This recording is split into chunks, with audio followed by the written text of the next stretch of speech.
இந்த ஆடி கிருத்திகைக்கு நான் செஞ்ச ஈஸி அண்ட் சிம்பிள் நெய் வைத்தியம் தாங்க இது. வாங்க எப்படி செய்கிறதுன்னு பார்க்கலாம்.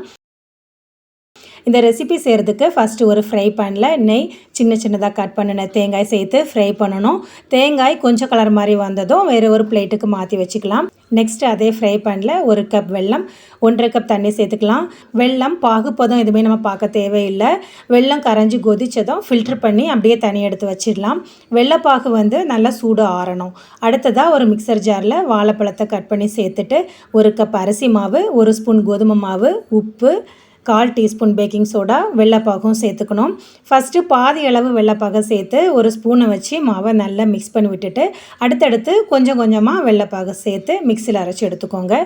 நெய்யில் ஃப்ரை பண்ணின தேங்காவையும் சேர்த்துக்கலாம். நல்லா மிக்ஸ் பண்ணிக்கோங்க. மாவு இந்த கன்சிஸ்டன்சியில் இருக்கணும். ஃபைனலாக குழிப்பணியார கல்லில் எண்ணெய் சேர்த்துட்டு எண்ணெய் சூடானதும் குழிப்பணியார பேட்டரை சேர்த்து 2 பக்கமும் வேக வச்சு எடுத்துக்கணும். வெளியே கிறிஸ்பியாகவும் உள்ள சாஃப்டாகவும் இந்த பணியாரம் சாப்பிட்றதுக்கு அவ்வளோ டேஸ்ட்டாக இருக்குங்க. கண்டிப்பாக ட்ரை பண்ணி பாருங்கள்.